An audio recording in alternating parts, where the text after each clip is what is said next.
Salam dostlar, mənim adım Azər Aydəmirdir. Bugün Soruşmaq ayıb olmasın rubrikasında qonaq mənəm. Odur ki, başladıq. Ən böyük hədəfim nədir? Aktyor kimi hədəfim əlbəttə ki, beynəlxalq arenada öz sözümü deməkdir. Beynəlxalq arenada çəkilən, sevilən ulduzlarla bərabər eyni səhnəni paylaşmaqdır və bununla da ölkəmin vətəndaşını, tamaşaçısını qürrələndirməkdir. Əlbəttə ki, onlar qürrələnərsə mən də qürurlu olacağam. Odur ki, görək bu istiqamətdə ciddi şəkildə işləyirik. Davam edək. Xənnas 2-də Azər Aydəmir baş rolda olsa nə qədər qonorar istəyər? Xənnas filmi Azərbaycanın ilk qorxulu filmidir. Bu arada, qorxu filmidir daha doğrusu. Bu arada onu da qeyd edim ki, Kinobox platformasında kinobox.az-a daxil olub, Azərbaycanın bir çox yeni filmləri ilə tanış ola bilərsiniz ki, onların sırasında mənim də filmlərim var. Və orada bir çox filmlər YouTube platformasında olmur, orada yayımlanmır. Odur ki, yeni filmlər açacaqsınız. Xənnas da həmçinin orada var. Xənnas 2 çəkilsəydi, qorxu filminin davamı çəkilsəydi, nəzərə alaraq ki, birinci hissədə mən çox balaca bir epizod oynamışam, ikinci hissədə isə çox həddindən artıq çox qonorar tələb eləyərdim. Buradan da rejissor işçisi. Növbəti sual. Aktyorluqda limitiniz varmı? Hansı səhnələrə çəkilməzsiniz? Əslində, yeni olsa limitlər var idi. O səhnə olmaz, bu səhnə olmaz, bu mövzu olmaz deyə deyirdim. Amma ki, yaşad olduqca başa düşürəm ki, biraz limitləmələri yığışdırmaq lazımdır. Çünki bir nümunə gətirmək olar ki, dünya şöhrətli İngilis aktyoru Eddie Redmayne'ın The Danish Girl filmindəki göstərdiyi performans orada qızı canlandırır. Hərçənd Eddie Redmayne'ın kişi və brutal xarakterli bir aktyor kimi özünü tərənnüm edib, amma ona baxmayaraq gözəl obrazı canlandırıb.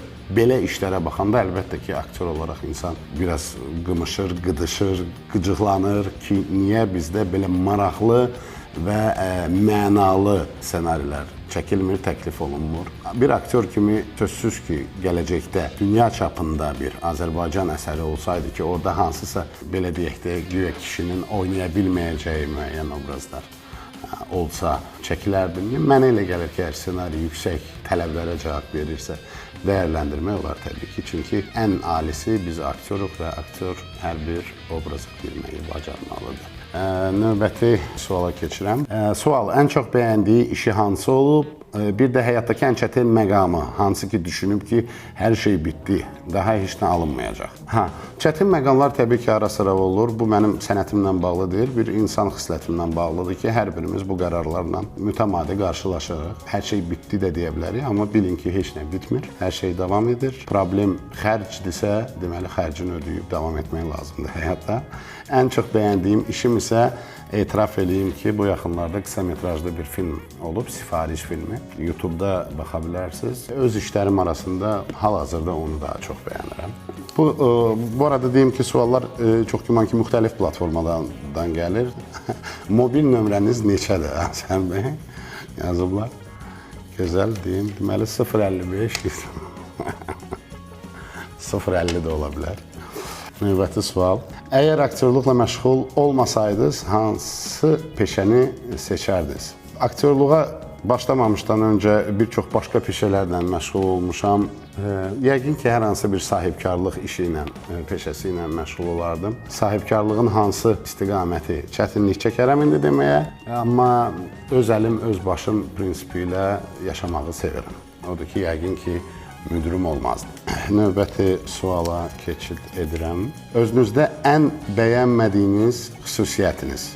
Çox güman ki, tələskənliyim və səbirsizliyimdir. Fikir verirsiniz, bəlkə suallara da səbirsiz cavab verirəm, amma deməzdim, çalışıram dolğun olum. Tələskənlik isə eyni zamanda bir çox işə çatdırmaq istəyimdir ki, bir çoxunda o var. Amma elə dostlar da var ki, elə kino sahəsinin dostlarıdır. Onlar el arasında deyirlər, lomudur. Xoşum gəlir bu sözdən. İnsan bütün işlərini görür, hər şeyi çatdırır və heç elə tələsmir. Sakit, batman, ardıcıl bütün işlərini görür. Lomudur bizə nəyə görə deyilir? İnsan iş görür, danışmır. Sakit durur həmişə. Elə insanlara çox böyük hörmətim var. Əgər elə sakitcə bütün işlərin öhdəsindən gəlmək olarsa, onu da özümə arzulayıram və o xüsusiyyətimin özündə olmamasına heyfslənirəm. Daha bir sual. Nə var, nə yox? Yaxşılıqdır, təşəkkür edirəm. Sizdə nə var, nə yox? Kim yazıbsa kommentdə altından yazsın, görüm onda nə var, nə yox. Hansı aktyorla rol almaq istəyərdi? Söhbət Azərbaycandayıqsa, Azərbaycan aktyorlarını misal gətirim. Talih qismət elə gətirib ki, bir çox aktyorlarla işləmişəm. Hətta bizim əfsanələrimiz Yaşar Nuri, Fuad Poladovla da bir filmdə çəkilməyə Allah Teala mənə nəsib edib. Hal-hazırda hətta Rasim Balayevlə də üzbəüz kadrlarımız olub. Bir tək qismət bizi Fəxrəddin Mənafovla heç vaxt bir filmə salmayıb. Nə qədər ki, həyat var, nə qədər ki, imkanımız var. Çox istərdim ki, Fəxrəddin müəllimlə haçansa bir filmdə oynayaq. Amma bu yaxınlarda eşitdiyim məlumata görə, yəni dəqiq məlumat deyil, Fəxrəddin müəllim ümumiyyətlə kinodan uzaqlaşıb deyirlər. Elə deyil. Kəşk elə olmaz. Başınıza gələn gülməli, biabır oldum deyəcək qədər bir xatirənizi danışa bilərsinizmi? Tamam, belə bir hekayə danışım. Mən əmimi uzun illərdir görməmişəm. Daha doğrusu uzun illərdir görmürdüm.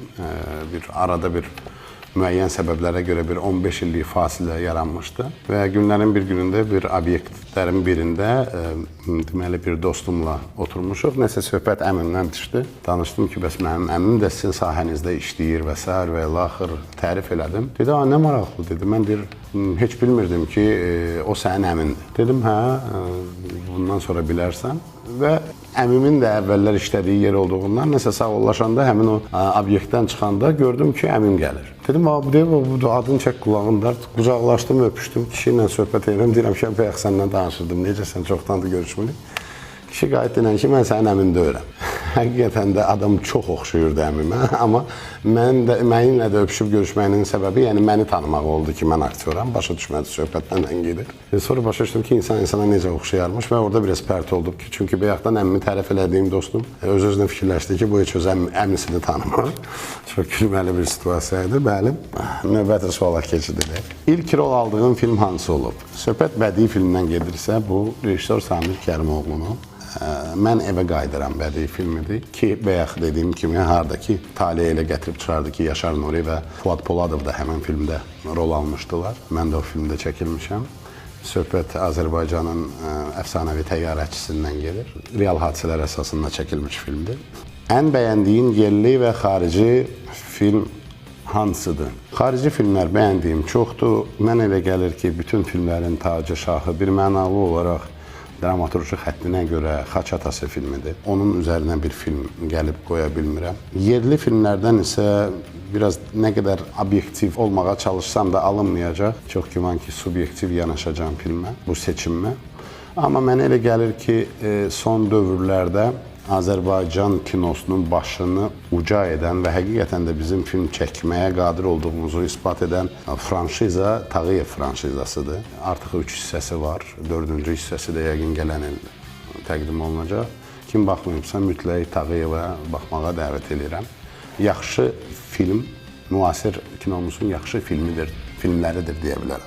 Azərbaycanda tarixi film niyə çəkilmir? Azərbaycanda tarixi filmlər çəkilməyə başlayıb. Çəkilmirdi çünki ona çoxlu büdcə tələb olunurdu.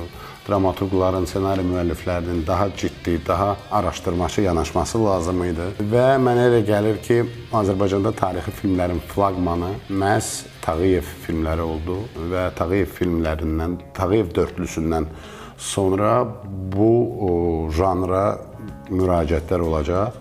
Belə bir məlumat var ki, bizi gələn il möhtəşəm Vaqif filmi gözləyir. Vaqif Mustafazadə haqqında çəkiləcək bir film.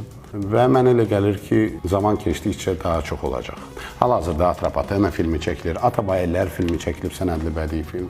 Yox, çox da skeptik yanaşmayın, sadəcə araşdırmaq lazımdır. Əqrəb mövsümü 3 olacaqmı? Əqrəb mövsümü 3 bir mənalı olaraq olacaq. Hansı istiqamətdə, kimlər oynayacaq, neçə seriyadan ibarət olacaq, yaradıcı heyət həmin qalacaqmı, qalmayacaqmı, ictimai televiziya buna üstlənəcəkmi, üstlənməyəcəkmi, onlar hamısı hələlik sual altındadır. Amma mənim səhifələrimi və yaxud Kinobox və yaxud kino ilə bağlı hər hansı bir başqa səhifələri də izləsəniz, təbii ki, bu prioritet xəbərlər kimi həmişə qarşınıza çıxacaq və bu yaxınlarda çox güman ki, məlumat olacaq. Sonuncu suallara doğru yaxınlaşırıq və Askbox-da cəmi 2 sual qalıb. Kino sənətinə gəlməsində hansısa aktyorun rolu olub, olubsa kim? Təəccüblü səslənsə də bəli, aktyorun rolu olub və o aktyorun janrı mənim həyatda, kinoda canlandırdığım janrla tərs mütənasibdir. Amma ilk filmlərini izlədiyim və sevərək mən də aktyor olmaq istəyərəm dediyim, ilhamlandığım aktyor Hollywood ulduzu Jim Carrey. Jim Carrey'nin demək olar ki, bütün filmoqrafiyasına, hərəsinə ən az 100 dəfə baxmışam və uşaqlığımı o aktyorun filmləri ilə keçirtmişəm və həvəsim də oradan yaranıb. Və sonuncu sual, setdə yaşadığın ən gülməli hadisə. Kino setlərində təbii ki, biri-birindən gülməli hadisələr olur. Sözün düzü, onlar yerində gülməli olur. Sonradan xatırlamaq biraz çətin olur. Amma birini yada salsaq, mənə elə gəlir ki, ən gülməlisi, amma eyni zamanda ağlamalısı hərdən operatorun, quruluşçu operatorun rek basmaması və bunu da rejissorun öz monitorunda, orada qırmızı işıq olur yuxarıda, rejissorun yanında oturan köməkçilərin heç birinin fərqinə varmamasıdır ki, haçan ki ağır səhnə olur, sən onu çəkib bitirirsən və quruluşçu operat, ən gülməli tərəfi bunu quruluşçu operatorun sifətidir. Çünki o bilmir onu necə demək lazımdır və bilmir nədən başlasın. Sadəcə setin ortasında var, stop, rejissor stop var deyəndən sonra operatorun səhnənin ortasında deyə qalmasıdır ki, həm gülməli, həm ağlamalı tərəfidir. Bu rubrikalıq bu qədər soruşmaq ayıb olmasının və ayıb olmadı. Qonağı mən idim, Azər Aydəmir. Rubrikaları mütləq qaçırmayın və Kinobox Azda Azərbaycan filmləri izləyin.